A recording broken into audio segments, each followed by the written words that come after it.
Good morning friends, আমি Dona রিগালিস live kitchen channel নিয়ে তোমাদের সামনে এসে গেছি।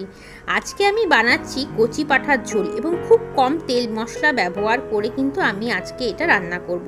চলো তাহলে আমার সঙ্গে রান্নাঘরে দেখে নাও কি করে বানাই আমি বাড়িতে এই কম তেল মশলা ব্যবহার করে কচি পাঁঠার ঝোল।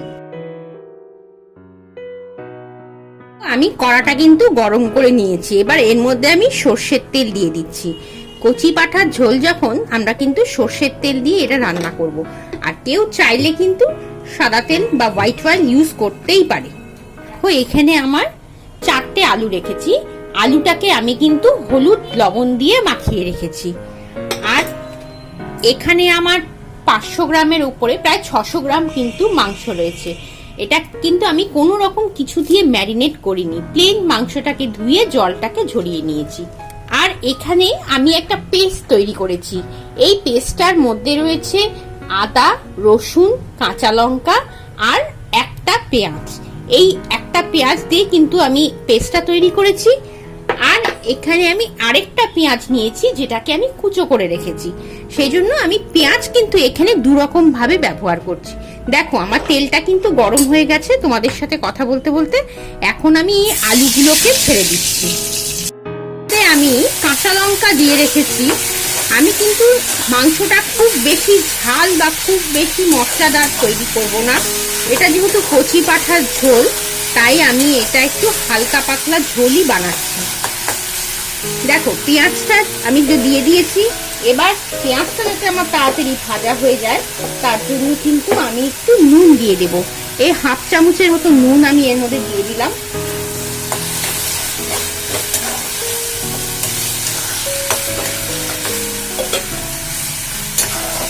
এবার পেঁয়াজটাকে আমি ভেজে নেব ভালো মতো। একটু চিনি দেব, হলুদ দেব 1 টিস্পুনের মতো। দেখো এখানে আমি জিরে আর ধনে বেটে রেখেছি, এখান থেকে আমি 1 থেকে 1.5 চামচ দিয়ে দেব। 2 চামচ ফুললি দিয়ে দিলাম।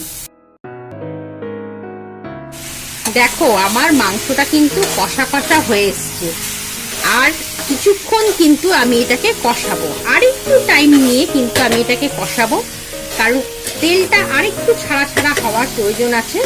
সেই জন্য তোমাদেরকে বললাম, মাংস যত কষাবে তত কিন্তু মাংসের টেস্ট অনেক বেশি হবে। সেই জন্য মাংসটা রান্না করতে গেলে একটু সময় নিয়ে কিন্তু রান্নাটা করতেই হবে। দেখো আমার তো খুব ভালো করে কষিয়ে নেওয়া হয়ে গেছে। এখন এই মাংসটাকে আমি প্রেসার কুকারের মধ্যে দিয়ে 2টো সিটি দিয়ে নামিয়ে নেব।